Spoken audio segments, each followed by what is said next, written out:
സർവേശ്വരനായ എൻ്റെ ഗുരുവിനെ പ്രാർത്ഥിച്ചുകൊണ്ടും വിശുദ്ധയെ നമിച്ചുകൊണ്ടും വേദിയിലും സംസാരിക്കുന്ന ആത്മബന്ധുക്കൾ,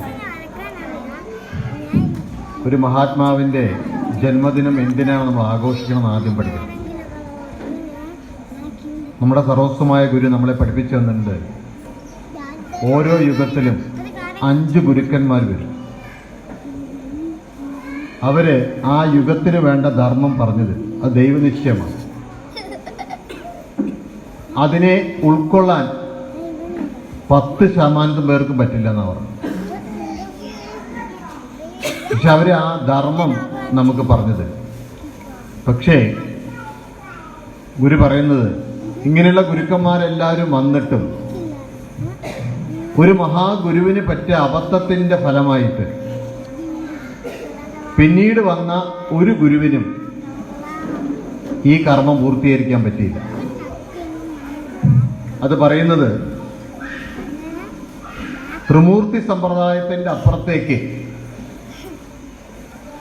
ഒരു കാര്യവും പറഞ്ഞു തരാൻ ഒരു മഹാത്മാവിനും സാധിച്ചില്ല. ഇന്ന് നമ്മളവിടെ ഇരിക്കുന്ന മിക്കവർക്കും ഈ 3 അവസ്ഥയെക്കുറിച്ച് അറിയും: ജനിക്കുക, ജീവിക്കുക, മരിക്കുക. ഇവിടെ ത്രിമൂർത്തി പറഞ്ഞ നമ്മൾ ഉടനടി നമ്മുടെ മനസ്സിൽ വരുന്ന ആരാ? ബ്രഹ്മ, വിഷ്ണു, അത് മതം. 3 സ്ട്രോങ് മതമായിരുന്നു. ഇന്ത്യയിൽ ഏറ്റവും കൂടുതൽ ആൾക്കാർ മരിച്ചത് ഇവര് തമ്മിൽ യുദ്ധം ചെയ്തിട്ടാണ്. ഒരിഞ്ഞടിയെ നമ്മളൊക്കെ ദ്രാവിഡന്മാർ. അതുകൊണ്ട് നമുക്ക് ആരെ പറ്റില്ല? ശ്രീരാമനെ പറ്റില്ല അല്ലേ? ശ്രീരാമനെ നമ്മൾ കത്തിക്കുകയാണ്. എവിടെ? തമിഴ്നാട്ടിൽ. ഇപ്പൊ നമുക്ക് കുറെ കുറഞ്ഞില്ലേ? ചിദാനന്ദപുരി സ്വാമി പറഞ്ഞ പോലെ ഇപ്പൊ അതിന്റെ പ്രശ്നങ്ങളൊന്നും ഇപ്പൊ കേരളത്തിലില്ല. പണ്ട് അയ്യപ്പനെ ഉണ്ടാക്കിയത് അതിന് വേണ്ടിയിട്ടായി. അയ്യപ്പന്റെ കഥയൊക്കെ കേട്ടില്ല, മോശമാണ്, ഇവിടെ ഒന്നും പറയാൻ കൊള്ളത്തില്ല, അയാൾ ജനിച്ച രീതിയാണ്. അപ്പോ ഇതുപോലെ വന്ന മഹാത്മാക്കൾക്ക് ആർക്കും തന്നെ ഈ അവസ്ഥ കടന്നു പോകാൻ പറ്റാത്തതുകൊണ്ട് എന്ത് സംഭവിച്ചു? ഈ ഭൂമിയിൽ ഇത് മലിനമായി നിൽക്കാൻ തുടങ്ങി. ഇതിനെയാണ് ഗുരു അന്തരീക്ഷ മലിനീകരണം എന്ന് പറയുന്നത്. ആ കുട്ടി ചോദിച്ച ചോദ്യം അതാണ്. ഇവർ നിന്ന് ഇതുപോലെ വരുന്ന ആൾക്കാരെ എല്ലാവരും ഇവരുടെ നിയന്ത്രണത്തിൽ നിർത്തും. ഇവരുടെ കൂടെ അല്ലാതെ നമുക്ക് ഭൂമിയിലേക്ക് വരാനും പറ്റില്ല. ഇങ്ങനെയുള്ള അതിസൂക്ഷ്മമായ ഒരു വലിയൊരു സൂക്ഷ്മഭാവം ഈ ഭൂമിക്ക് ചുറ്റും അലയം ചെയ്യാൻ തുടങ്ങി. ഇതിന്റെ ഞെരുക്കം കാരണം ഭൂമി 21 ഡിഗ്രി ചുരുങ്ങി. അറിയോ ആർക്കെങ്കിലും? അതുകൊണ്ട് സൂര്യൻ ഒരിക്കലും കിഴക്കുദിക്കും നിങ്ങൾ വിശ്വസിക്കണ്ട. സൂര്യൻ ഉദിക്കുന്ന ഒന്നിനും തെക്ക് കിഴക്കായിട്ട് അല്ലെങ്കിൽ വടക്ക് കിഴക്കായിട്ട്. ആകെ മേടമാസത്തിൽ മാത്രമേ അത് സെൻട്രലിലേക്ക് വരും. കാരണം ഈ ചെരുവാണ്. ഇത് ഗുരു പറഞ്ഞത് ഈ കർമ്മഗതിയാണ്. അല്ലെങ്കിൽ സ്വർഗലോകം വരെ പറഞ്ഞ ഗുരുക്കന്മാരാണ്. സ്വർഗലോകമല്ല ശരിയെന്ന് പറഞ്ഞ ഒരു ഗുരുവേ ഉള്ളൂ. ആരെ പറഞ്ഞു? ശ്രീകൃഷ്ണ പരമാത്മാവ് പറഞ്ഞു, അർജുന, സ്വർഗം എന്ന് പറയുന്നത് ഒന്നുമല്ല, പുണ്യം ശയിക്കുമ്പോൾ നീ എവിടെ വരണം? ഭൂമിയിൽ പിന്നെ വരും. അതെങ്ങനെ ജനിക്കുന്നും കൂടി അതിൽ പറയുന്നുണ്ട്. ഏതൊക്കെ കുടുംബത്തിൽ ജനിക്കുമെന്നും പറയുന്നുണ്ട്. അപ്പൊ സ്വർഗലോകം തന്നെ ശരിയല്ല എന്ന് പറഞ്ഞ ആളാണ് നമ്മുടെ ഗുരു. അതിന്റെ വേറൊരു അവസ്ഥയിലാണ് ഗുരു പറഞ്ഞത് അല്ലെ? സ്വർഗം എന്ന് പറയുന്നത് ജീവന്റെ സ്വത്വത്തെ കുറിച്ച് അറിയുന്ന സ്ഥലമാണ്. ജീവൻ അവിടെ എത്തുന്നത്.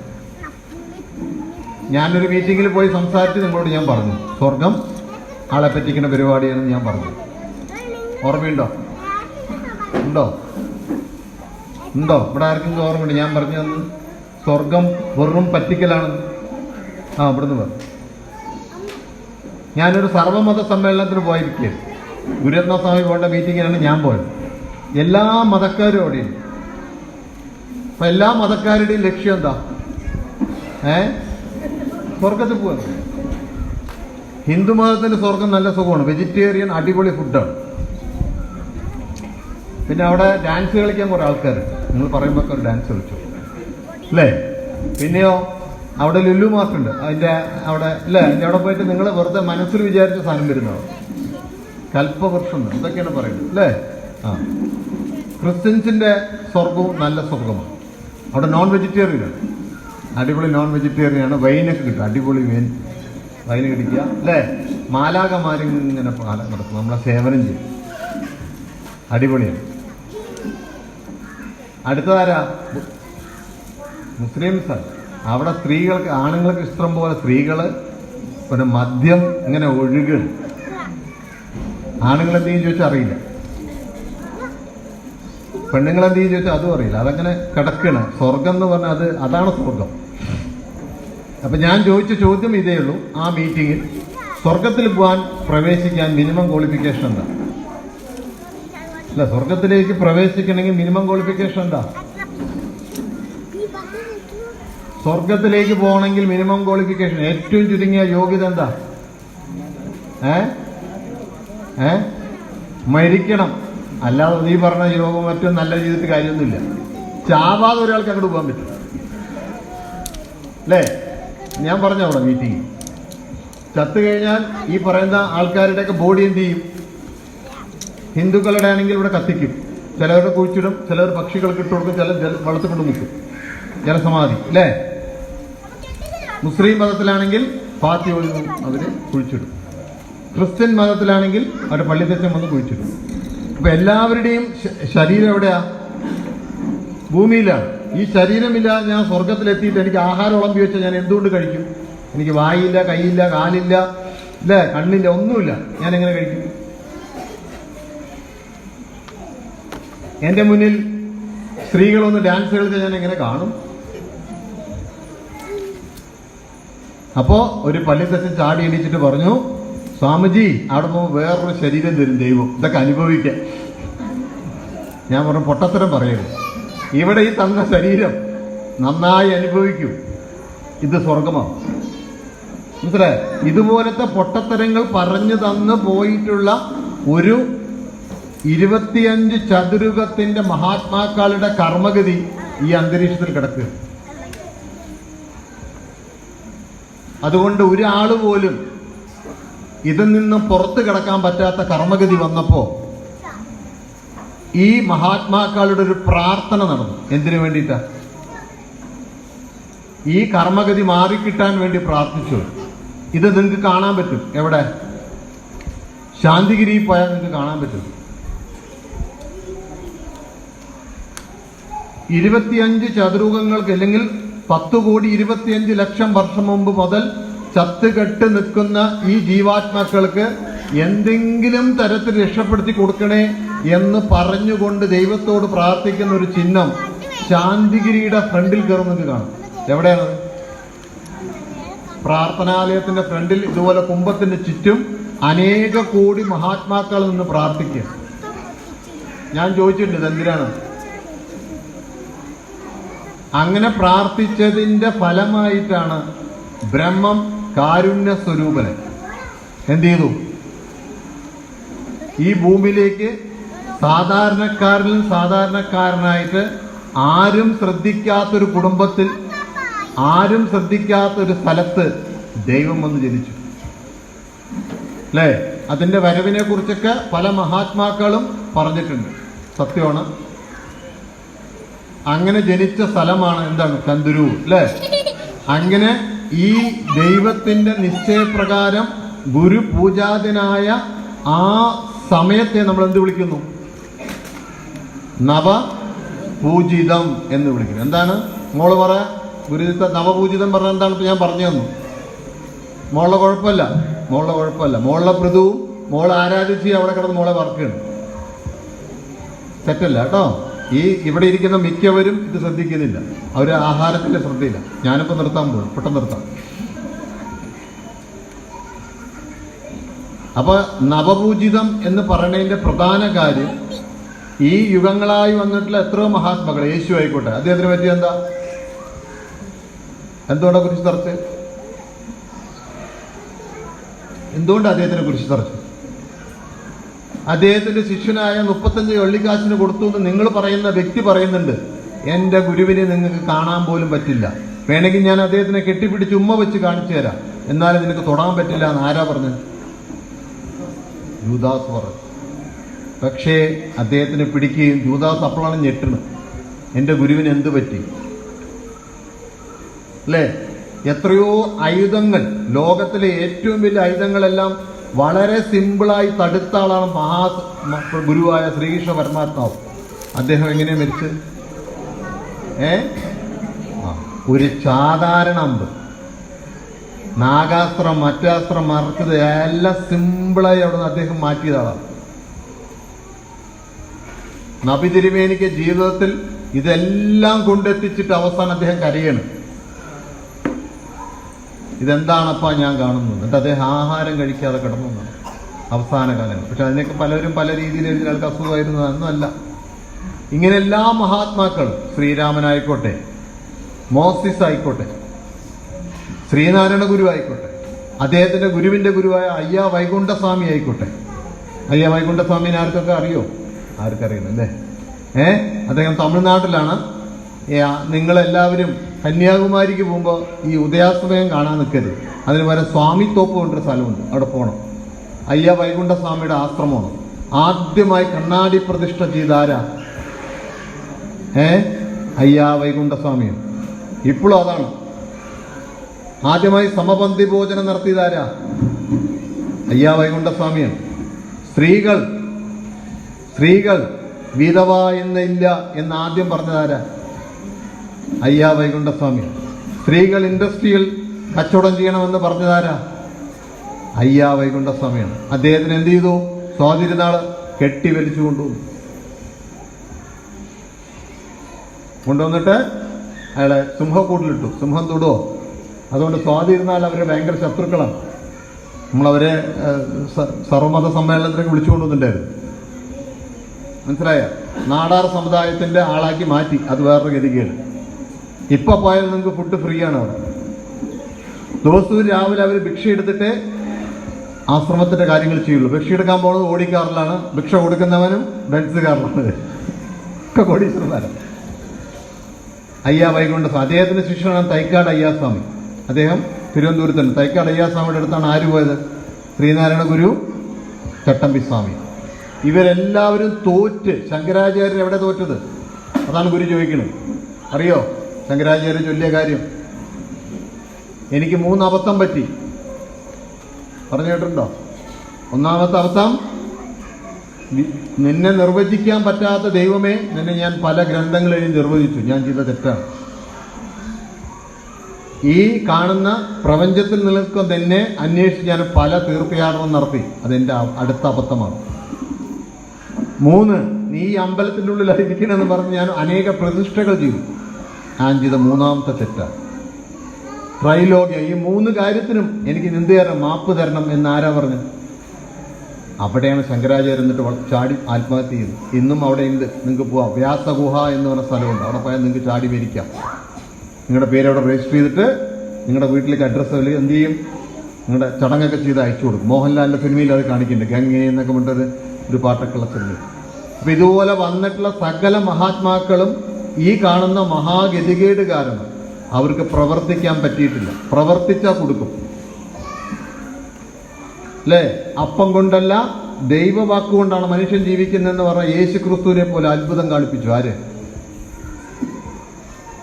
ഈ സൂക്ഷ്മഭാവം. അതാണ് ഗുരു പറഞ്ഞത്. ബുദ്ധൻ പറഞ്ഞു എല്ലാം ശരിയാവുന്ന. ബുദ്ധനേക്കാൾ വലിയ പ്രതിക്കളുണ്ടെങ്കിൽ നിങ്ങൾ എന്ത് ചെയ്യും ചോദിച്ചു. ഭരതരാജൻ എന്ന് പറയുന്ന ഒരു സന്യാസി ഒരു രാത്രി ശാന്തിഗിരി ആശ്രമത്തിൽ കയറി വരികയാണ്. അദ്ദേഹം കഴിഞ്ഞ 20 വർഷമായിട്ട് തപസ് ചെയ്യും. എവിടെ? പനിമർ ചോല എന്ന സ്ഥലത്തും അഗസ്ത്യർ കൂടത്തിൽ. കാരണം അദ്ദേഹത്തിന് കാണുന്ന ആരെയാ? സുബ്രഹ്മണ്യാണ് അഗസ്ത്യരെ കൊണ്ട് കൊടുക്കുന്നത്. അഗസ്ത്യരെ കൊടുത്തിട്ടും അഗസ്ത്യരെ ശിഷ്യന്മാർ ഇദ്ദേഹത്തിന് ഉപദ്രവിക്കുകയാണ്. അങ്ങനെ ഒരു രക്ഷയില്ലാതപ്പോൾ അഗസ്ത്യരും സുബ്രഹ്മണ്യനും കൂടി സംസാരിക്കണം. അദ്ദേഹം കേൾക്കുകയാണ്. നിന്നെ ഏൽപ്പിച്ചിട്ടൊരു കാര്യമില്ല, നിന്റെ ശിഷ്യന്മാരല്ലേ അവനെങ്ങനെ ഉപദ്രവിക്കുന്നത്. ഇനി ദൈവത്തിന്റെ അടുത്ത് പോട്ടെ, കരുണാകരന്റെ അടുത്ത് പോട്ടെ, കരുണാകര ഗുരുവിന്റെ അടുത്ത് പോട്ടെ എന്ന്. ഈ കരുണാകര ഗുരു തിരുവനന്തപുരം എന്ന് മാത്രം അറിവ് വെച്ചിട്ടാണ് അയാൾ വരുന്നത്. എവിടേക്ക്? ശാന്തിഗിരി ആശ്രമം. നിങ്ങൾ മാസികയിൽ വായിച്ചു നോക്കുക. അനിൽ ചേർത്തല എഴുതിയിട്ടുണ്ട്.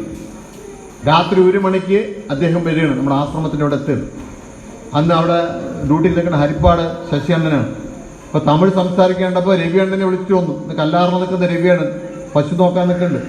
അയാളെ വിളിച്ചുകൊണ്ട് വന്നപ്പോൾ പറഞ്ഞു, കരുണാകര ഗുരു മാത്രമേ ഉള്ളൂ. അപ്പോൾ തമിഴ് സംസാരിച്ചപ്പോൾ പറഞ്ഞു, എനിക്ക് ഇതേ അറിയുള്ളൂ, എൻ്റെ അടുത്ത് ഇങ്ങനെയുള്ള വാക്കാണ് കിട്ടിയത്, അതുകൊണ്ട് വന്നാണ് പറഞ്ഞു. നിങ്ങൾ ആലോചിക്കണം, നമ്മളൊക്കെ ആലോചിക്കേണ്ട കാര്യങ്ങളാണ്. അവസാനം അദ്ദേഹത്തിന് നമ്മുടെ ധ്യാനമടത്ത് കൊണ്ട് കിടത്തി. അപ്പോൾ ഇദ്ദേഹം എന്ത് ചെയ്തു, ഒരു കട്ടൻ ചായയും കുറച്ച് പഴവും കൊണ്ട് കൊടുക്കുകയാണ്. അയാൾ പറഞ്ഞു, 3 ദിവസമായി ഞാൻ ആഹാരം കഴിച്ചു. ഇഷ്ടം പോലെ കഴിച്ചു, ഉറങ്ങി. രാവിലെ ഈ കാര്യം ഗുരുവിനോട് അറിയിച്ചപ്പോൾ ഗുരു പെട്ടെന്ന് വരാൻ പറയാനെയാണ്. എന്നിട്ട് പറഞ്ഞു, നിന്റെ വലതുവശത്ത് നിൽക്കുന്നത് പറഞ്ഞ് കേട്ടാൽ മതി, ഇടതുവശത്ത് നിൽക്കുന്നത് കേൾക്കരുത്. അയാൾക്ക് അനുഭവത്തിൽ, കാരണം ഒരു ഋഷി എന്ന് പറയണം, എന്താണ് അഗസ്ത്യർ എന്ന് പറയണത്, ഈ ഗുരു ശരിയല്ല, നീ ഇങ്ങോട്ട് കയറണ്ടാണ്. അതേ അഗസ്ത്യർ ഇപ്പുറത്തെന്ന് പറയണത്, നീ ആ ഗുരുവിന്റെ കാലിൽ പോയി വീഴുക. ഒന്ന് ആലോചിക്കണം, നമ്മളെ പോലത്തെ ആൾക്കാരെല്ലാവരും, നമ്മളൊക്കെ വെറും സാധാരണക്കാർ. അദ്ദേഹം 20 കൊല്ലമായി അനുഭവിച്ച ദർശനത്തിൽ ഈ മുരുകനെയും അഗസ്ത്യനെയും കാണാൻ കഴിവുള്ള ഒരാളാണ് അദ്ദേഹം. അദ്ദേഹത്തിന്റെ സ്ഥിതിയാണിത്. ഒന്ന് ആലോചിക്കുന്നു. അപ്പൊ നമ്മുടെയൊക്കെ സ്ഥിതി എന്താ? കടവും ദുഷ്ടവും വിശപ്പും ലഹളയും ബഹളവും അതിന്റെ അപ്പുറമാണ് നമുക്ക്. അയാൾ 20 കൊല്ലമാണ് തപസ് ചെയ്യുന്നത്, അത് മെലിഞ്ഞവരാണ്. എന്നിട്ട് ഗുരു പറയാണ്, നിങ്ങളൊന്ന് ആലോചിച്ച് നോക്കൂ, ഇത്രയും തപസ് ചെയ്യുന്ന ആ വ്യക്തിക്കാണ് ഈ ഗതികേട്. ആര് രക്ഷിക്കും ഇയാൾ? ഇയാൾക്ക് എന്താണ് പറ്റാത്തത്? മുരുകനാണ് അവൻ കാണുന്നത്. 6 അവസ്ഥ കഴിഞ്ഞ് 7ാമത്തെ അവസ്ഥയിൽ നിൽക്കുന്ന മുരുകനെയാണ് അദ്ദേഹം കാണുന്നത്. അയാൾ കാണുന്ന 18 സിദ്ധന്മാരെ അയാൾക്ക് കാണാം, അവരായിട്ട് സംസാരിക്കുക അയാളെ എനർജി. എന്നിട്ടും ഇത് കടന്നു പോകാൻ പറ്റുന്നില്ല. കുരുങ്ങാണ് അവിടെ കടന്നിട്ട്. ഇതേ അവസ്ഥയാണ് ഇവിടെ നമ്മുടെ സിദ്ധശ്രീധരേട്ടൻ്റെ വീട്ടിലെ കാര്യം. ഇതുപോലെ എത്രയോ പേര് ഈ ജീവൻ കടന്നു പോകാൻ പറ്റാത്തപ്പോഴാണ് അവർ പ്രാർത്ഥിച്ച് ദൈവത്തോട്, എങ്ങനെയെങ്കിലും ഞങ്ങളെ രക്ഷിക്കണേ. 9 ഗ്രഹങ്ങളും അപകടത്തിലാവും. ഒരു പറഞ്ഞ സൂര്യന്റെ അപ്പുറത്തേക്ക് വരെ ഇത് കയറി നിൽക്കുകയാണ്. ഈ ഗതികേട് മാറ്റിക്കിട്ടാനാണ് ആര് വന്നത്?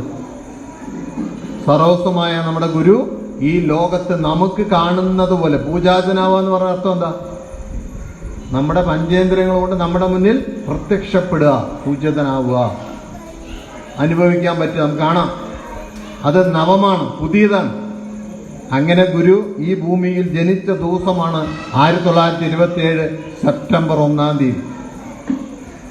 എന്ന് വെച്ചാൽ ചോതി നക്ഷത്രം അല്ലെ, ചിങ്ങത്തിലെ ചോതിയിലാണ് ഈ ദൈവം ഇവിടെ വന്നിരിക്കുന്നത്. എന്നിട്ട് ആരും അറിയാത്ത രീതിയിൽ ദൈവം കൊണ്ടുപോയി. ഗുരുവിനെ പല സമയത്തും കൊല്ലാൻ നോക്കി, പല അപകടത്തിലും ഗുരുവിനെ കുരുക്കാൻ നോക്കി. ചെറുപ്പം മുതൽ ആദ്യം രോഗം കൊണ്ടുവന്നു, അവിടെ നിന്ന് രക്ഷപ്പെട്ടു. പിന്നെ വീട്ടിൽ തന്നെ പല അപകടങ്ങളും കയറി വന്നു, അവിടെ നിന്നൊക്കെ ഗുരു രക്ഷപ്പെട്ടു. ശിവഗിരിയിൽ നിൽക്കുമ്പോൾ അനേക രീതിയിൽ ഗുരുവിനെ ഉപദ്രവിക്കാൻ നോക്കി.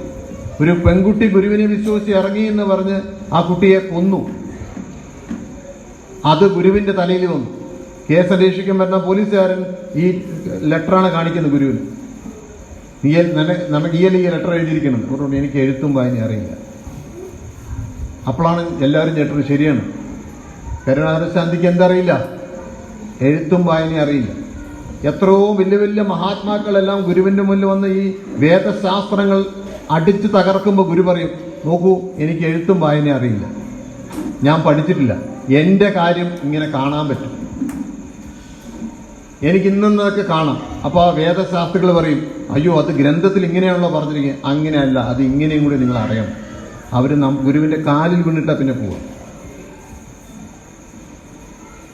അതുപോലത്തെ സകലവിധ ഈ പറയുന്ന രീതിയിലുള്ള സകലവിധ മഹാത്മാക്കളുടെയും മോചനത്തിന്റെ വശം ഗുരുവിനാണ് ദൈവം പതിച്ചു കൊടുത്തത്. ആ ദിവസത്തിന്റെ അധികാരിയായി വന്ന ഗുരുവിന്റെ ശിഷ്യന്മാരാണ് ആര്? നമ്മളെ പോലെ പൊട്ടന്മാര്. സത്യം പറഞ്ഞ നമ്മള് ഒരറിവില്ലാത്ത പൊട്ടന്മാരെയാണ് ദൈവം ഏൽപ്പിച്ചെന്നാ ഗുരു പറഞ്ഞു.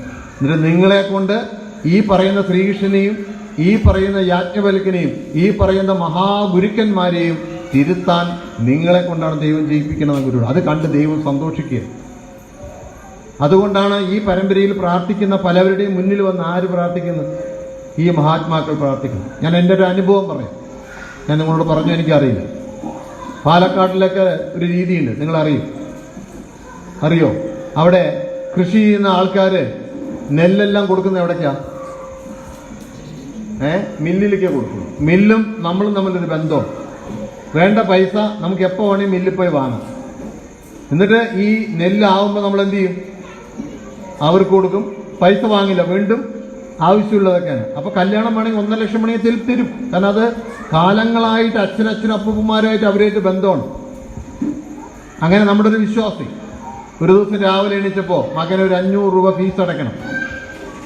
ഇന്നലെ രാത്രി പോകാൻ പറ്റിയില്ല. അദ്ദേഹം എന്ത് ചെയ്തു? നേരെ അതിരാവിലെ ആ മില്ലിന്റെ അവിടെ പോയി. അയാൾ അവിടെ ഉണ്ട്. അപ്പൊ അയാൾ അവിടെ വെയിറ്റ് ചെയ്യണം. ഉള്ളിൽ എന്തോ പൂജ നടക്കുന്നു. മനസ്സിലായോ? ഇയാളെ മിണ്ടാതിരുന്നു. അയാൾ വന്നു. എന്താ 500 രൂപ വേണം. എന്തിനാ? ബുക്കിൽ എഴുതി ബാക്കി വന്ന ഇതൊക്കെ പിന്നെ നോക്കാം, നീ എന്താ 500? എന്താ അവിടെ പൂജ വെച്ചു? ഒന്നും പറയേണ്ട. കുടുംബക്ഷേത്രത്തിലെ നമ്മുടെ ചെമ്പട്ടിങ്കാവ് ഭഗവതിയില്ലേ, അത് ഞങ്ങളുടെ ക്ഷേത്രമാണ്. അയാൾ പറഞ്ഞു ഇത് ഞങ്ങളുടെ ക്ഷേത്രമാണ്. ഇവിടെ ചില പ്രശ്നങ്ങൾ നടക്കുന്നു. ഞങ്ങൾ പ്രശ്നം വെച്ച് നോക്കുമ്പോൾ ചെമ്പട്ടിങ്കാവ് ഭഗവതിയുടെ പ്രശ്നമാണ് അത്. പക്ഷെ എന്ത് ചെയ്തിട്ട് ശരിയാവുന്നില്ല. ഇപ്പതാ പണിക്കർ 3 പ്രാവശ്യമായി നോക്കുന്നു, ഹോമം ചെയ്ത് ശരിയാവുന്നില്ല. എന്താണെന്നറിയില്ലടാ. ഇയാൾ ഇറങ്ങി 9 മണിക്ക് തിരിച്ചു പോയി. ഇയാൾ എന്തിനത് എഴുതി കൊടുക്കണ്ടേ? അപ്പൊ അയാൾ പറയണം, എടാ മഹാഭാവി, ദൈവമില്ല പറഞ്ഞ നീയൊക്കെ വന്നുകൊണ്ടാണ് ആ ഭഗവതിക്ക് ഇതില്ലാതിരുന്നത്. നീ പോയ പറഞ്ഞ എല്ലാം ശരി. നീ ഇവിടുന്ന് ഇറങ്ങിപ്പോയില്ലേ? അത് കഴിഞ്ഞപ്പോ കറക്റ്റ് ദേവിക്ക് എല്ലാം പ്രസാദമായി, ഋതുക്കൾ ശരിയായി എന്നൊക്കെ പറയുന്നു. നീ പൈസ വേണമെങ്കിൽ ഇപ്പോഴൊന്നും വരണ്ട, ഇടയ്ക്ക് ഇനി വന്ന് ഞാൻ അങ്ങോട്ട് പൈസ തരാം. അദ്ദേഹത്തിന് വിഷമമായി. കാരണം ഒരു അപമാനമാണ് അല്ലേ? അപ്പൊ നമ്മൾ എന്ത് ചെയ്തു?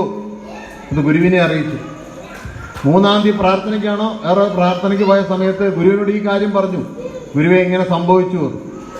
എടാ പൊട്ട, ആ ദേവി നിന്റെ കാലിന്റെ ചോട്ടിൽ കിടക്കുകയായിരുന്നു. അവിടെ ആരുടിച്ചാ കിട്ടുമോ? നീ എന്തിനാ അവിടെ ഇരുന്ന് അഖണ്ഡനാമം ജപിച്ചത്?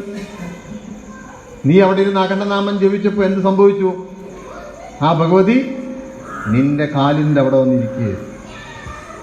നീ ഇറങ്ങിയപ്പോ എന്ത് സംഭവിച്ചു? അത് തിരിച്ചവിടെ പോയിരുന്നു.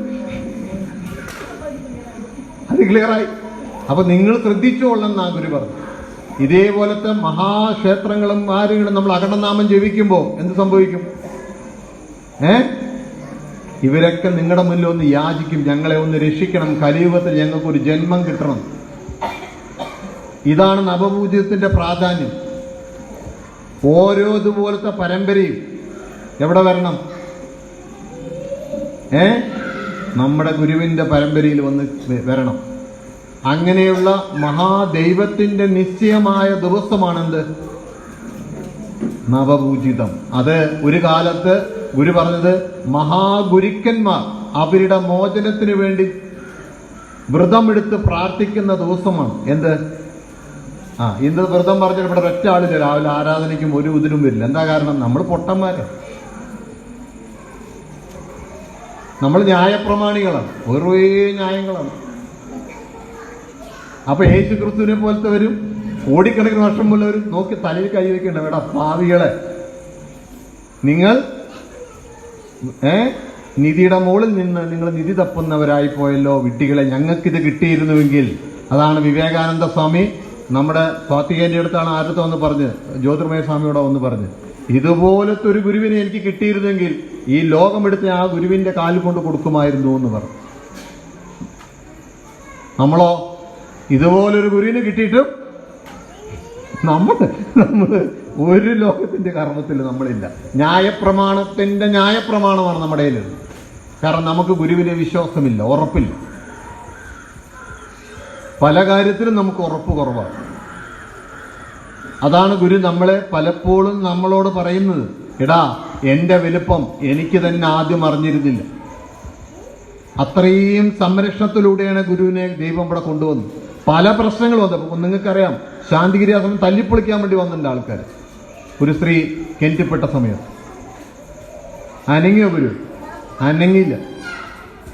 വന്നവരവസാനം വിശ്വാസികളായി മാറി. ആ പോലീസ് ഓഫീസർ വരെ. എന്തുകൊണ്ടാണ്? ഈ ആശയം ദൈവം അതുപോലെ കൊണ്ടുവന്നിരിക്കുകയാണ്. ഇതിൽ ഒരാൾക്ക് ഒന്നും ചെയ്യാൻ പറ്റില്ല. നിങ്ങൾക്ക് തോന്നലാണ്. ഇവിടെ പലരും പറയാറുണ്ട്, പന്തരോസ്വാമി വിചാരിച്ച കണ്ണൂരാസം ഒരു മുട്ട് സൂചി ഇളക്കാൻ പറ്റില്ല. അത് ദൈവം കൊണ്ടുവന്നു. പിന്നെ ചില ഇങ്ങനെ കുറുകുറു ഒക്കെ നമ്മൾ കാണിക്കും. അത് ഗുരു നമ്മൾ ഈ കുട്ടികൾ കളിക്കുമ്പോൾ നമ്മൾ കൊണ്ട് ആസ്വദിക്കുന്നില്ല എന്ന പോലെ നമ്മൾ പൊട്ടത്തരം കാണിക്കുമ്പോൾ ഗുരു ഇങ്ങനെ കണ്ടാസ്വദിക്കുക. 21 ദിവസമാണ് നമുക്ക് തന്ന് ഒരു മണ്ഡലകാലത്തിന്റെ പകുതി. ഒരു മണ്ഡലകാലം പറഞ്ഞ എത്രയാ? 41ന്റെ പകുതി എത്രയാ? 20.5. അപ്പൊ 21 ആക്കി, അത്രേ ഉള്ളൂ. അതാണ് മുകളിലെ ഉത്തരം. എന്താണ് 21? ഒരു മണ്ഡലകാലത്തിന്റെ പകുതി. എന്താണ് ഒരു മണ്ഡലകാലം? ശബരിമലയ്ക്ക് പോണ ദിവസമാണോ? എന്താ വേഗം പറയാൻ? നീയാണ് പറയുന്നത്, ഡോക്ടറെ പറയുന്നത്. എന്താണ് 41 ദിവസം? ആർക്കെങ്കിലും പറയാൻ പറ്റുമോ 41 ദിവസം എന്താണെന്ന്? വേഗം പറയണം, വിശപ്പ്. ഒരു കോശം നമ്മുടെ ശരീരത്തിലുണ്ടായി അതിന്റെ പൂർണ്ണമായി ആവാൻ വേണ്ടി എടുക്കുന്ന ദിവസം എത്രയാ? 41 ദിവസമാണ്. വൈദ്യരുണ്ട്, നമ്മുടെ ഡോക്ടറുണ്ട്, MBBS ഡോക്ടർ ചോദിച്ചോ. അതുകൊണ്ടാണ് കയ്യിൽ ബാൻഡേജ് ഇടുമ്പോഴോ കാല് പൊട്ടി എത്ര ദിവസം ഇടാൻ പറയണ? 41 ദിവസം ഇടാൻ പറയും. 2 മാസത്തിന്റെ അടുത്ത് നമ്മൾ ഇടാൻ പറയും. എന്താ കാരണം? ഇത് പൂർണ്ണ. അപ്പൊ അങ്ങനെയുള്ള ഒരു കോശം, അങ്ങനെയുള്ള ആ കോശത്തിൽ നിലനിൽക്കുന്ന ജീവൻ, എവിടെയാണ് ജീവൻ നിൽക്കുന്നതാണ് ഗുരു പറഞ്ഞത്? ആർക്കറിയാം? അന്നമയ കോശത്തിലാണ് ജീവൻ നിൽക്കുന്ന ഗുരു. അന്നമയ കോശം പറഞ്ഞ എന്താ? ഈ ശരീരത്തിന്റെ കോശത്തിൽ എല്ലാത്തിലും ജീവൻ. ഈ അന്നമയ കോശമാണ് 41 ദിവസം കൊണ്ട് 40 ദിവസം കൊണ്ട് വിഭജിക്കുന്നത്. അങ്ങനെയാണ് ഞാൻ 5 അടി 9 ഇഞ്ച് 6 അടിയൊക്കെ ആയത്. എങ്ങനെയാ? ഈ കോശങ്ങൾ വിഭജിച്ചിട്ടാണ്. അല്ല, ഞാൻ ജനിച്ചത് ഒരു കോശവും എന്റെ ശരീരത്തിലില്ല. ഉണ്ടോ? ആ കോശത്തിന്റെ ഓർമ്മ മാത്രമേ എന്റെ ശരീരത്തിലുള്ളൂ. അതിനെ ഞാൻ DNA എന്ന് വിളിക്കുന്നു. ആ ഒരു കോശത്തിന്റെ ഓർമ്മ തെറ്റിയാൽ അതിന്റെ പേരെന്താ? ക്യാൻസർ എന്നാ വിളിക്കുക. ആ ഓർമ്മയിൽ തന്നെ അത് വിഭജിക്കണം. അങ്ങനെ 41 ദിവസം കൂടുമ്പോൾ വിഭജിക്കുന്ന ഓരോ കോശവും ആ ദൈവനിശ്ചയപ്രകാരം ധർമ്മത്തിൽ വരാൻ വേണ്ടി നിങ്ങളോട് എന്ത് പറഞ്ഞു? 21 ദിവസം നവപൂജത്തിന് വേണ്ടി പ്രാർത്ഥിക്കാൻ പറഞ്ഞു. വ്രതത്തോട്. വ്രതത്തിന്റെ അർത്ഥം ഞാൻ പറഞ്ഞു. വയതാത്രേഹ വ്രതം. വ്യയം ചെയ്യാം. നമ്മുടെ ജീവനെ വ്യയം ചെയ്തെടുക്കാൻ വേണ്ടിയാണ് വ്രതം എടുക്കാൻ പറയുന്നത്. അപ്പൊ പറഞ്ഞെന്താണ് പ്രമോദേട്ടൻ? നമ്മൾ ആഹാരം എങ്ങനെ സൂക്ഷിക്കണം, അത് സൂക്ഷിക്കണം, എല്ലാം ശരിയാണ്. എല്ലാം സൂക്ഷിച്ചു കഴിഞ്ഞിട്ട് പറയണം എന്നെ അത് വ്രതം കഴിയട്ടെ ശരിയാക്കി തരാമെന്നാ പറയുന്നത്. അതോടെ പോയി. അതല്ല വ്രതം. ജീവന് സാന്ത്വനം കിട്ടണം, ജീവന് ലഘുത്വം വരണം. അതിന് കാരണം 25 ചതുർയുഗം മുമ്പ് തന്നെ തെറ്റിപ്പോയ കർമ്മഗതിയിൽ പിടിച്ച ഒരുപാട് ദോഷങ്ങൾ നമ്മുടെ ഈ പ്രകൃതിയിൽ നിലനിൽക്കുന്നുണ്ട്. അതിന്റെ ദോഷഫലം നമ്മളെപ്പോഴും സഹിച്ചേ പറ്റൂ. അങ്ങനെയാണ് സ്ത്രീകള് അപലകളായെന്നാണ് ഗുരു പറഞ്ഞു. ഇനി അപലകളല്ലാതെ ആയാലോ അവർ നിങ്ങളെ തലയിൽ കയറിയിരിക്കുന്നു പറഞ്ഞു. രണ്ടും പ്രശ്നങ്ങളാണെന്ന് ഗുരു പറഞ്ഞു. കാരണം ഈ അപകടം ലോകത്തെമ്പാടും കയറി നിൽക്കുന്നു. ഒരു ദേശത്ത് ഒരു പ്രശ്നം ഉണ്ടാവുന്നു, അവിടെയുള്ള മഹാത്മാക്കളുടെ കർമ്മഗതിയാണ്. അവിടെ ജീവിക്കുന്നവനുമായി ജീവനുമായി ബന്ധപ്പെട്ട് കിടക്കുന്ന കർമ്മഗതിയാണ്. അങ്ങനെ ഓരോ ദേശത്തിലും ഉണ്ടെന്നാ ഗുരു പറഞ്ഞു. പാലസ്തീൻ ഇസ്രയേൽ പ്രശ്നം, അമേരിക്കയുടെ പ്രശ്നം, അമേരിക്കയും ക്യൂബയും തമ്മിലെ പ്രശ്നം, ഇതെല്ലാം അവിടെ ജനിക്കുന്ന ജീവനും ആ അന്തരീക്ഷത്തിൽ നിൽക്കുന്ന സൂക്ഷ്മഭാവത്തിൽ നിൽക്കുന്ന ഏതെല്ലാം മഹാത്മാക്കൾ ഗതികെട്ട് നിൽക്കുന്നുണ്ടോ അതെല്ലാം ആരെ ബാധിക്കും? നിങ്ങളെ ബാധിക്കും. ഇതാണ് ഗർഭിണിയായ കുട്ടികൾ വളരെ വളരെ ശ്രദ്ധിക്കണമെന്ന് ഗുരു പറയാറ്.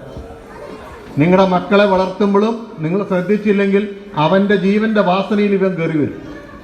അതുകൊണ്ടാണ് ഗുരു പറയും 12 വയസ്സായ പെൺകുട്ടികളെ നിങ്ങൾ ശ്രദ്ധിച്ചു തുടങ്ങണം. കാരണം അവരുടെ ഈ പറയുന്ന ഹോർമോൺസുകളിലെല്ലാം അടങ്ങിയിരിക്കുന്ന വായു ഈ പറയുന്ന സൂക്ഷ്മഭാവത്തിന്റെ എന്തെങ്കിലും ഒന്ന് കയറി വന്നാൽ അവർ കുരുങ്ങും. ഒരു തീവ്രവാദി ഒരു നിമിഷം എടുത്ത് തോക്കെടുത്ത് വെടിവെക്കാനുള്ള കാരണം തന്നെ അതാണെന്നാണ് പറയുന്നത്. ബോംബിട്ട് പൊട്ടിക്കുന്നു. അതാണ് ഗുരു പറഞ്ഞത്. നമ്മുടെ പാർലമെന്റിൽ കയറിയ ബോംബ് വെച്ചിട്ട് എന്ത് ബോംബ് പൊട്ടാതിരുന്ന്? അതിനൊരു സങ്കല്പം ഉണ്ടെന്നാണ് ഗുരു പറഞ്ഞു. ഇതാണ് നവപൂജ്യത്തിന്റെ വലിപ്പം. നിങ്ങളുടെ വീട്ടിലേക്ക് ഈ നവപൂജ്യത്തിന്റെ പ്രകാശം കൊണ്ടുപോയിട്ട് എന്ത് ചെയ്യണം? 7 തലമുറയിൽ നിൽക്കുന്ന അതുപോലെ ആരാധിച്ചവ നമ്മൾ എന്തിനൊക്കെ ആരാധിച്ചിട്ടുണ്ടാവും അറിയോ?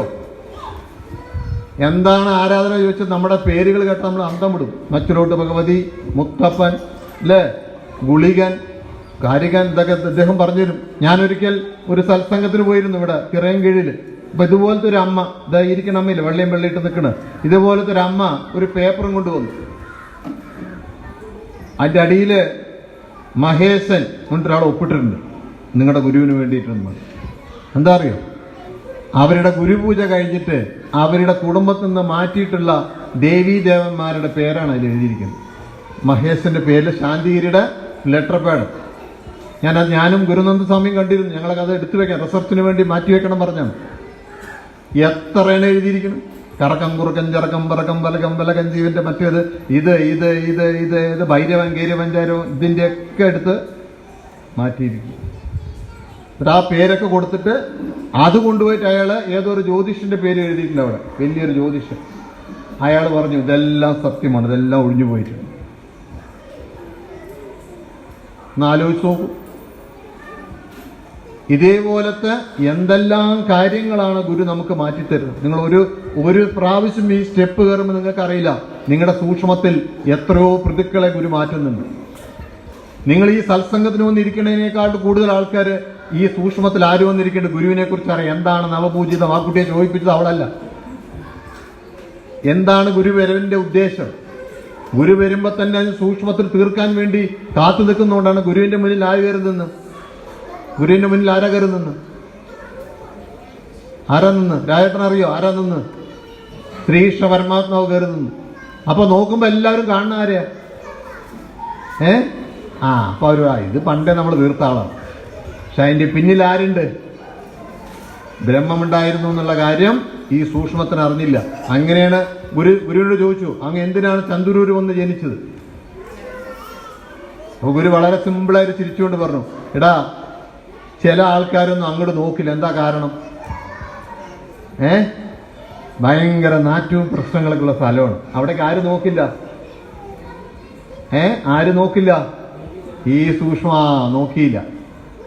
അവിടുന്ന് ഞാൻ ഒന്ന് കയറിയപ്പോ എന്നെ പണി തുടങ്ങി, എനിക്കിട്ട് പണി തന്നു. എന്നെ പല പ്രാവശ്യവും പല രീതിയിൽ ഉപദ്രവിച്ചു. 74 ഞാനത് മനസ്സിലാക്കി. ഇതാരാണ് എനിക്ക് പണി തരുന്നത്? അതിന്റെ വേരറക്കാൻ ഗുരു പറഞ്ഞു, ത്രിമൂർത്തി അവസ്ഥയുടെ കുടുംബ ഞാൻ അരിയും. അതിനാണ് ഞാൻ വന്നതെന്ന് പറയാൻ കാരണം. അതിന്റെ അടിസ്ഥാനത്തിലാണ് ഗുരു കൈവച്ചത്. പക്ഷെ ആരെ കൊണ്ടത് ചെയ്യിപ്പിക്കുള്ളൂ? ശിഷ്യനായ നമ്മളെ കൊണ്ടാണ്. അതുകൊണ്ടാണ് ഗുരു പറഞ്ഞത്, ഒരു ഘട്ടം കഴിഞ്ഞ പറഞ്ഞു, പാലക്കാടിന്റെ 7 മൈൽ അകലയിൽ നിന്ന് ഒരാൾ വരും അല്ലേ, ആ കുടുംബത്തിൽ നിന്നാണ് ഈ പെണ്ണിന്റെ കർമ്മഗതി കിടക്കുന്നവർ. ഗുരുവിന് കെട്ടിച്ചാടിയില്ലേ? എന്താണത് അറിയോ ആർക്കെങ്കിലും? മധുര മീനാക്ഷി സങ്കല്പമാണത്. അത് ഈ ജന്മത്തിലല്ല, ഗുരു അതിന്റെ 7 ജന്മത്തെക്കുറിച്ച് പാലക്കാട് പർണശാലയിൽ ഇരുന്ന് പറഞ്ഞു. ആ ജന്മത്തിലൊക്കെ ഗുരുവിന്റെ കൂടെ ജീവിക്കാനാണ് ശ്രമിച്ചിട്ടുണ്ട്. എന്നിട്ട് ഗുരു ബ്രഹ്മത്തിലണഞ്ഞു, ഗുരു ബ്രഹ്മമായി മാറി. അവിടെ നിന്നാണ് ദൈവം അത് മാറ്റിവെച്ചത്. എന്തിനു വേണ്ടിയിട്ട്? ഈ തെറ്റ് എപ്പോഴെങ്കിലും തിരുത്തേണ്ടി വരുമെന്ന് ദൈവത്തിനറിയാം. അങ്ങനെയാണ് ദൈവം മനുഷ്യരൂപമെടുത്ത് ഈ ലോകത്ത് നമ്മുടെ കണ്ണിൽ മനുഷ്യന്റെ ഈ പഞ്ചേന്ദ്രിയങ്ങൾ കൊണ്ട് കണ്ട് അനുഭവിക്കാൻ പറ്റുന്ന രീതിയിൽ, പഞ്ചേന്ദ്രിയം കൊണ്ടും കർമ്മേന്ദ്രിയം കൊണ്ടും ഗുരുവിനെ 72 വർഷം നമ്മൾ കണ്ടറിഞ്ഞ് അനുഭവിച്ചു. ഗുരുവിൽ നിന്ന് പങ്കുവാങ്ങി കഴിച്ചു. ഗുരുവിന്റെ ചീത്ത കേട്ടു, ഗുരുവിന്റെ സ്നേഹം, ഗുരുവിന്റെ ഭസ്മം. ഗുരു നമുക്ക് വസ്ത്രം തന്നു, ഗുരു നമുക്ക് പണം തന്നു. എന്തിനു വേണ്ടിയിട്ടാ? ആ കർമ്മഗതി ഓരോന്ന് ഗുരു മാറ്റുക. ഉരുള ഉരുട്ടി തരുമ്പോ നമുക്കറിയോ അന്ന് അല്ലേ, ഇങ്ങനെയൊക്കെ അടിച്ചിങ്ങനെ ഉരുട്ടി തരും. അപ്പൊ അറിയില്ല നമ്മുടെ ഉള്ളിലെ ആ ഒരു വശം. ചില വീടുകളിലൊക്കെ പോയി ഗുരു അരിയിടാറുണ്ട് പട്ടിണി മാറാനായിട്ട്. അവരെന്നും വന്ന് പറയുന്നുണ്ട്, അവരുടെ മക്കൾക്ക് മനസ്സിലായില്ല. അവൻ വന്ന് ചോദിക്കുകയാണ് നമ്മളോട്, അച്ഛൻ ഇവിടെ നിൽക്കാൻ തുടങ്ങി 10-30 കൊല്ലായി, എന്ത് നേടി? ഞാൻ പറഞ്ഞു, ഇവിടെ വാ, ഇവിടെ ഇരിക്കുവോ. അവൻ്റെ അച്ഛനമ്മ ഇരുത്തി. എന്താണ് നിന്റെ വീട്ടിലൊന്ന് ഈ ഗുരു ചെയ്തത് ചോദിച്ചു. ഒരു പിടി അരിയെടുത്ത് ചോറിട്ട് വന്നു. അന്നു മുതലാണ് സ്വാമി ഞങ്ങൾ വയറ് നിറച്ചൊന്ന് ആഹാരം കഴിക്കാൻ തുടങ്ങി. അതുവരെ പട്ടിണിയാണ്. 3 ദിവസം കൂടുമ്പോഴാണ് ഞങ്ങൾ ഒരു ദിവസമാണ് ആഹാരം കഴിക്കുക. എണീക്കാൻ പോലും ആരോഗ്യം ഉണ്ടായിരുന്നില്ല. അന്ന് ഗുരു എവിടുന്ന് ഒരു പിടി അരിയും കൊണ്ടുവന്ന് ഒരു കലം വെച്ച് ചോറിട്ട് തന്നു. എന്നിട്ട് ഗുരുവും കഴിച്ചു. അന്ന് മുതൽ ഞങ്ങൾ രക്ഷപ്പെട്ടു. ഇങ്ങനെ ഓരോ രീതിയിലുള്ള നമ്മുടെ കുടുംബത്തിലെ രോഗങ്ങൾ, വിഷമങ്ങൾ, കാര്യങ്ങൾ, ഇതെല്ലാം വരാനുള്ള കാരണം എന്താണെന്ന് പറഞ്ഞു തന്നിട്ട് നമ്മളത് ഗുരു തിരുത്തുന്നു. ഇതാണ് നവപൂജിതം. ഗുരു എന്തിനെവിടെ വന്നു? ജന്മദിനമായി കാണരുത്. അത് സാധാരണ ഗുരുക്കന്മാരാണ് ജന്മദിനം. അത് ജന്മവും ദിനവുമായി മാറും. ഇത് ദൈവം പ്രത്യക്ഷപ്പെട്ട ദിവസമാണ്. ഈശ്വരൻ നമ്മുടെ മുന്നിൽ പ്രത്യക്ഷപ്പെട്ടു. അതാണ് ഭഗവത്ഗീതയിൽ അദ്ദേഹം ചോദിക്കുന്ന ചോദ്യമുണ്ട്. അതേ ചോദ്യമാണ്, എപ്പോഴാണ് ദൈവം നിന്റെ മുന്നിൽ പ്രത്യക്ഷപ്പെടുക ചോദിച്ചിട്ടുണ്ട്. ഇതന്നെയാണ് വിവേകാനന്ദ സ്വാമിയോടും ആര് ചോദിച്ചത്? ആരാ ചോദിച്ചത്? ഹൈദരാബാദ് നൈനാൻ ചോദിച്ചത്. അതൊരു മനുഷ്യനല്ലേ എൻ്റെ ഗുരു? അറിയോ? ആ ചോദ്യം കേട്ടിട്ടുണ്ടോ? അപ്പോൾ അദ്ദേഹം എന്ത് ചെയ്തു?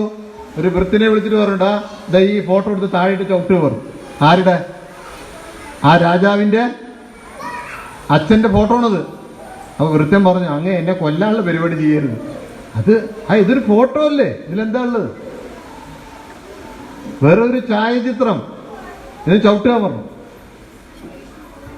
അപ്പൊ മനസ്സിലായി, അതിൻ്റെ ഉള്ളിലിരിക്കുന്ന ആ ബഹുമാനം, ചൈതന്യം എന്ന് പറയുന്നത് ആരുടെയാ? ഇതിന് മുന്നിലെ രാജാവിൻ്റെ. ഇതുപോലെയാണ് ദൈവത്തിന്റെ പ്രതിരൂപമാണ് ആര്?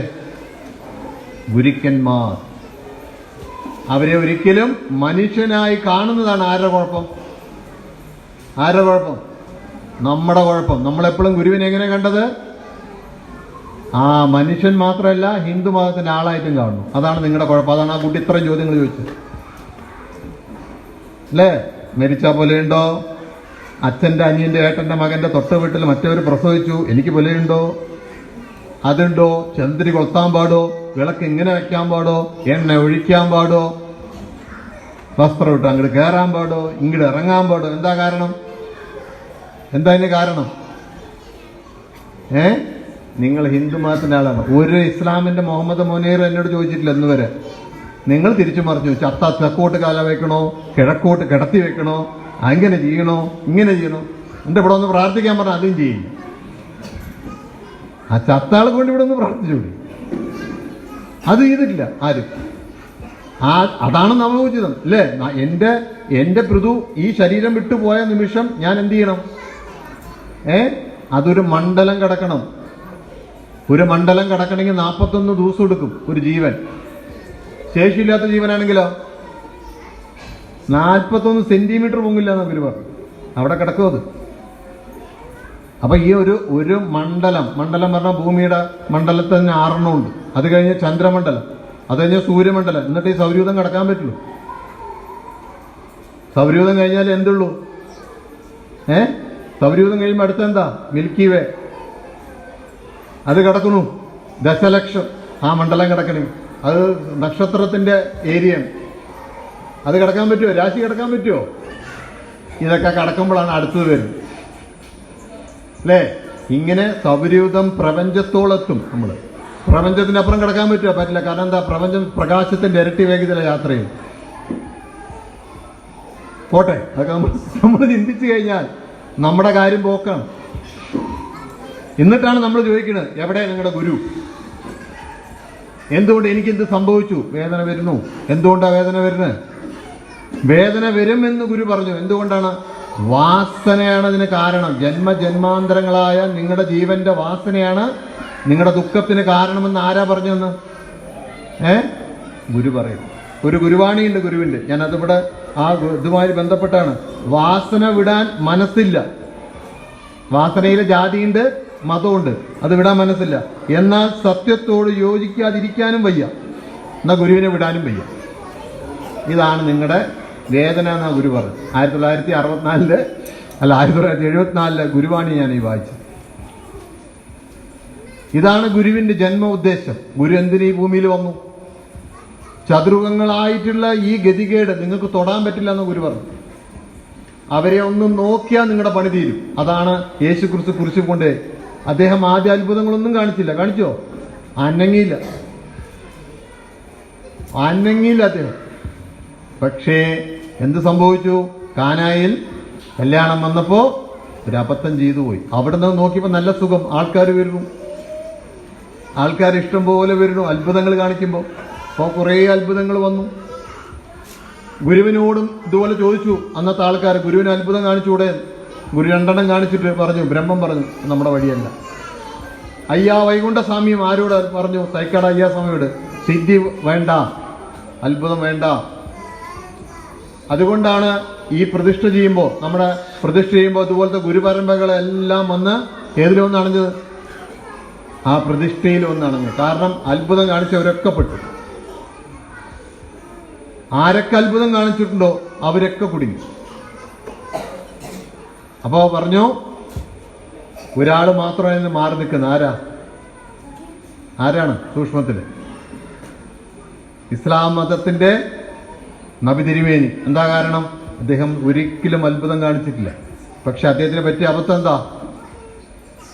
ഗുരുവിനോട് ചോദിച്ചു, എടാ ദൈവത്തിന്റെ വാക്കും മാലാഖയുടെ വാക്കും തിരിച്ചറിയാൻ പറ്റിയില്ല, കുടുങ്ങി. ആരാ വാക്ക് കൊടുത്ത്? അറിയോ? ആർക്കെങ്കിലും അറിയോ? നമ്മൾ നമ്മുടെ ഗുരുവാണിയും വായിക്കില്ല, മറ്റു മതങ്ങളുടെ ഗ്രന്ഥവും വായിക്കില്ല. അവസാനം ഒന്നും അറിയാം. ജബ്രീൽ എന്ന് പറയുന്ന ഒരു മാലാഖയാണ് അദ്ദേഹത്തിന് ആദ്യമായി ഈ വാക്കുകൾ കൊടുക്കുന്നത്. ഹിറാ ഗുഹയിൽ വെച്ചുകൊണ്ട്. വായിക്കാൻ അറിയാത്ത നീ വായിക്കണം എന്ന് പറയണം. അപ്പൊ അദ്ദേഹം വീണ്ടും പറയണം, എനിക്ക് വായിക്കാൻ അറിയില്ല, എനിക്ക് എഴുത്തും വായന അറിയില്ല, വായിക്കണം,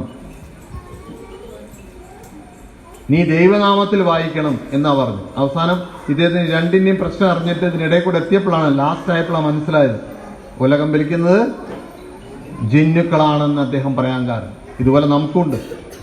ഇത് നമ്മുടെ കർമ്മഗതിയാണ്. അപ്പൊ അദ്ദേഹം ആക്സിഡന്റ് ആയി പോകുന്നതും, അപ്പൊ അദ്ദേഹത്തിന്റെ ആക്സിഡന്റിൽ ആൾ രക്ഷപ്പെട്ടു പറയും. ഉഗ്രനായ വിവരമുള്ളവൻ ചോദിക്കും, ഇയാൾ ആക്സിഡന്റ് ആകുമ്പോൾ ദൈവം അവിടെ പോയി തിരിച്ചു ചോദിക്കില്ലേ? ഞാൻ പോയൊരു സംഭവം ഉണ്ടായി. ഞങ്ങൾ പോയൊരു ബസ് മറിഞ്ഞു. ഞങ്ങൾ പാലക്കാട് പോയിക്കൊണ്ടിരിക്കും, ബസ് മറിഞ്ഞു.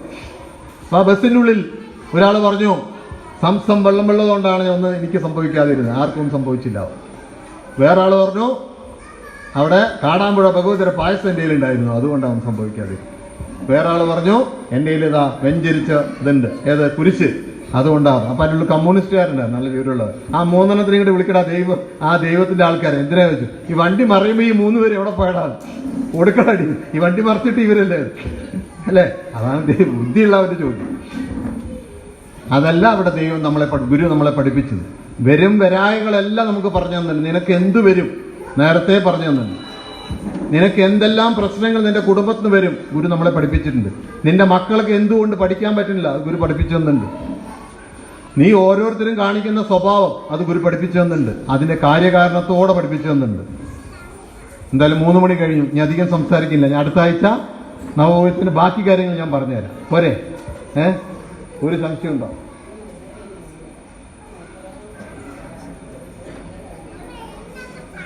അല്ല, അത് ഈ ഓട്ടിച്ചു എന്ന് പറയുന്നതിന്റെ പ്രധാന കാരണം ഈ അബദ്ധം കയ്യിൽ വന്നപ്പോഴുണ്ട്. അല്ലെങ്കിൽ ദൈവത്തിന്റെ കൂടെ ആണെങ്കിൽ അടി വീഴില്ല. അതുകൊണ്ട് പക്ഷെ അത് ഈ വരും തലമുറയ്ക്ക് പെട്ടെന്ന് പറഞ്ഞാൽ മനസ്സിലായി. ഇപ്പൊ പറഞ്ഞവർ നമ്മളെ തല്ലാൻ വരും, ഓടാറുണ്ട്. മനസ്സിലായേ? സാധാരണക്കാരനത് മനസ്സിലാവില്ല. എന്നാൽ മനസ്സിലായ ഗുരാസ്തികളുണ്ട്. അതാ നമ്മുടെ ഗുരുവും പറഞ്ഞിട്ടുണ്ട്. അതാണ് ഇത് ഈ അപകടം എല്ലാവർക്കും വരും. ഗുരുവിനും വന്നിട്ടുണ്ട്. ഇല്ല, ഗുരു പറഞ്ഞിട്ടുണ്ടല്ലോ 74 വരെ ഈ അപകടം എന്റെ കൂടെ വന്നു. പിന്നെ ഞാൻ എടുത്ത് വലിച്ചെറിഞ്ഞു അതിന്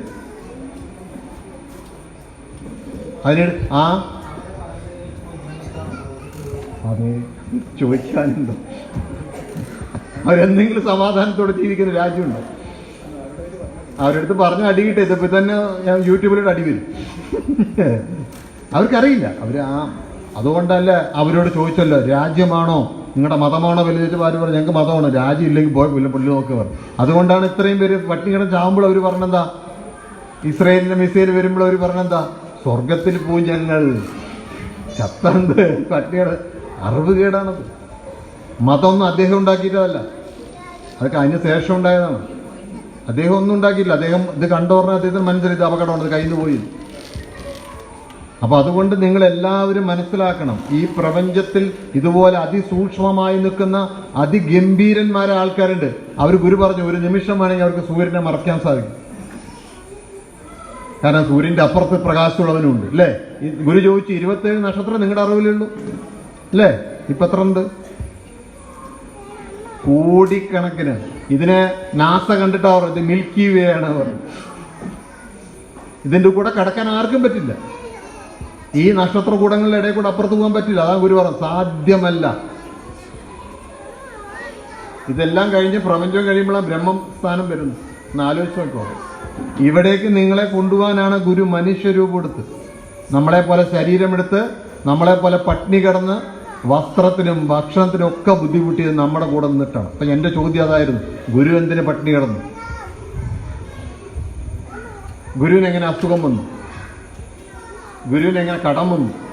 നിങ്ങൾ ചോദിക്കില്ല, ഞാൻ ചോദിച്ചിട്ടുണ്ട്. എൻ്റെ ഉത്തരം അടുത്ത ഞായറാഴ്ച പറയാം കേട്ടോ. നവപൂജത്തിൻ്റെ കാര്യങ്ങളും ബാക്കി ഫിനിഷ് ചെയ്യുക. കാരണം ഇന്ന് എല്ലാവരും നല്ല രീതിയിൽ സംസാരിച്ചു, വളരെ സന്തോഷം തോന്നി. പ്രത്യേകിച്ച് കുട്ടികൾ, കൊച്ചുകുട്ടികളൊക്കെ സംസാരിക്കേണ്ടപ്പോൾ തോന്നി ഇത് സ്ട്രോങ് ആണ്. പക്ഷെ ഇവരെ കല്യാണങ്ങളൊക്കെ വരുമ്പോൾ ദയവീത് അച്ഛനമ്മമാർ ജാതി മതം നോക്കി കല്യാണം കഴിച്ചു കൊടുക്കരുത്. ദയവീത് അപേക്ഷയാണ്.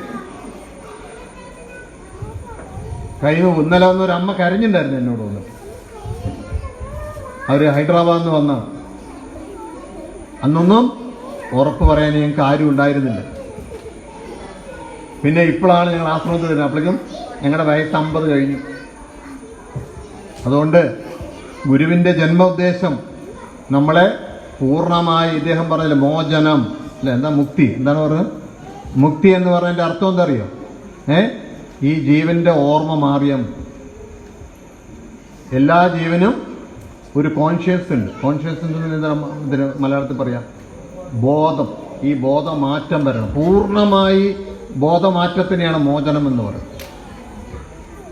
അല്ലേ? നമ്മൾ ശരീരം എന്ന ബോധത്തിൽ നിന്ന് മാറിയാൽ നമ്മൾ എന്ത് ചെയ്യും? വേറൊരു ബോധത്തിലേക്ക് മാറും. എപ്പോഴും കക്കൂസ് പോകുമ്പോൾ വരെ ചോദിക്കണം എന്നാണ് ഗുരു പറഞ്ഞു. ഞാനുകളപ്പുറമൊന്നുമില്ല. കുളിക്കുമ്പോൾ, കക്കൂസ് പോകുമ്പോൾ, ആഹാരം വെക്കുമ്പോൾ, ഓടിക്കുമ്പോൾ, നടക്കുമ്പോൾ, ഇരിക്കുമ്പോൾ ഞാൻ തപ്പോൾ സംസാരിച്ചൊരു ഉള്ളിൽ അകടനാമം ജപിച്ചുകൊണ്ടേയിരിക്കും.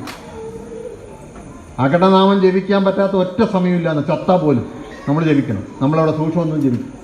എത്രയോ പേര് കേട്ടിട്ടുണ്ട് സൂക്ഷ്മത്തിലെ പ്രാർത്ഥന. കേട്ടിട്ടുണ്ടോ? സൂക്ഷ്മത്തിൽ പ്രാർത്ഥനയുണ്ട്, കേൾക്കുന്നവരുണ്ട്. നിർത്തട്ടെ? ഇനി വല്ല സംശയമുണ്ടോ? ഇല്ലല്ലോ. എന്താണ് അടുത്ത ആഴ്ച? കാരണം വിശപ്പ് എല്ലാവരും മുഖമൊക്കെ വാടിത്തുറയും. ചില ബുദ്ധിയുള്ളവരുണ്ട് ആ സമയത്ത് നേരത്തെ കഴിച്ചിട്ട് വന്നു ഗുഡ് അല്ല, ഞാൻ അവരെ കുറ്റം ഞാൻ വിചാരിക്കാൻ ഗുഡ് കഴിച്ചോളൂ.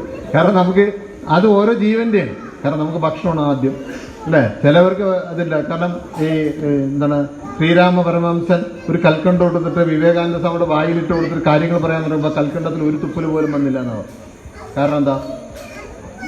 ശ്രദ്ധ അതിലേക്ക് മാത്രമായി. നമ്മൾക്കൊക്കെ കൽക്കണ്ട തന്നാൽ ഒരു 2 കൂടി തരണം നമ്മൾ. കാരണം നമുക്ക് അത്രയില്ല, നമുക്ക് അത്രയൊന്നും കഴിവില്ല. അത് തെറ്റല്ല കേട്ടോ. പിന്നെ നമ്മൾ പറയും എന്താണ്, വണ്ടിക്കാരൻ വന്നിട്ടുണ്ട്, ഓട്ടോറിക്ഷ വന്നിട്ടുണ്ട്, ഞാൻ വീട്ടിൽ പോയില്ലെങ്കിൽ വീട് എവിടെ ഓടിപ്പോകുന്ന പറയും. ഞാനും അങ്ങനെയൊക്കെ പറഞ്ഞ ആളാണ്. അപ്പം എൻ്റെ വീടൊക്കെ പൊളിച്ചു പോയപ്പോൾ ഞാൻ ആലോചിച്ചു, ഞാൻ അന്ന് എന്തിനാ ഈ വീടിന് നോക്കിയിട്ടല്ലേ പറഞ്ഞില്ലേ? ഞാൻ ആ വീട്ടിൽ ഞാൻ എത്തിയിട്ടില്ലെങ്കിൽ ആ വീട് ഞാൻ നിനക്കില്ല അങ്ങനെയാണ് ഇങ്ങനെയുണ്ട്. ഞാനൊക്കെ തിരുവനന്തപുരത്ത് നേരത്തെ ഓടി വന്നതാണ്. ഇപ്പോൾ അതൊക്കെ കഴിഞ്ഞ് അച്ഛൻ്റെ അവിടെ കാലം കഴിഞ്ഞപ്പോൾ ഒക്കെ പൊളിച്ച് ഫ്ലാറ്റ് കെട്ടാൻ വേണ്ടി അവർ പൊളിച്ചപ്പോൾ ഞാൻ ആലോചിച്ചു ഈ വീടിന് വേണ്ടി ഞാൻ അന്ന് 95 ഇങ്ങനെ പറഞ്ഞു വിചാരിച്ചു.